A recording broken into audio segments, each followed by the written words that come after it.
Big boss హౌస్లో 4th week nominations అనేది చాలా సింపుల్గా అయిపోయింది. పెద్దగా రచ్చ అయితే జరగలేదు. బట్ నాగమణికంట విషయంలో మాత్రం చాలా వరకు బాధపడ్డాడు, ఫైర్ అయ్యాడు. ఎందుకంటే తను ఫిజికల్గా మెంటల్గా స్ట్రాంగ్ అని నేను అనుకుంటున్నాను. బట్ ఎవరు కూడా నన్ను నమ్మడం లేదని అయితే ఎమోషనల్ అయ్యాడు. మొత్తానికి ఈ యొక్క నామినేషన్స్ లిస్ట్లో ఆదిత్య ఓము, నాగమణిగంట, పృథ్వీ, సోనియా, నైనిక, నబేల్, ప్రేరణ వీళ్ళైతే ఉండడం జరిగింది. నైనికాకి అయితే బిగ్ బాస్ బంపర్ ఆఫర్ ఇచ్చిన విషయం తెలిసిందే కదా.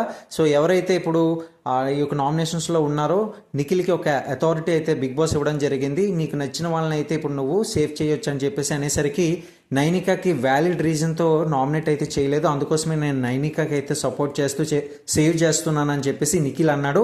నిజంగా అదొక మంచి బంపర్ ఆఫర్ నైనికాకి అని చెప్పుకోవాలి. ఇక అలాగే రేపు జరిగిన విజువల్స్ కూడా మనం ఇక్కడ చూడొచ్చు. ఫైనల్గా చెప్పాలి అంటే మాత్రం బిగ్ బాస్ అందరికీ కూడా ఎప్పుడు చిచ్చు పెడదామా అని అయితే ఎదురు చూస్తున్నట్లనే అనిపించింది. సో ఒక్కొక్కరిది అక్కడ టాయ్స్ లాగా అయితే ఉంటాయి అన్నమాట. దాన్ని బ్రేక్ చేస్తూ ఒక రీజన్ అయితే చెప్పాలి. ఒక రకంగా ఎవరు అర్హులు ఎవరు అనర్హులు అని చెప్పేసి ఈ యొక్క టాస్క్లో భాగంగా అయితే ఒకరికొకరు అయితే చెప్పుకుంటూ పోయారు. మరి ఇందులో ఎవరు సేవ్ అవుతారు ఎవరు అన్సేవ్ అవుతారు అనేది అయితే మాత్రం నెక్స్ట్ లైవ్ అప్డేట్స్లో ప్రతి ఒక్కరు కూడా ఛానల్ని సబ్స్క్రైబ్ చేసుకుని ఫాలో అవ్వండి, లైక్ చేయడం మాత్రం మర్చిపోకండి.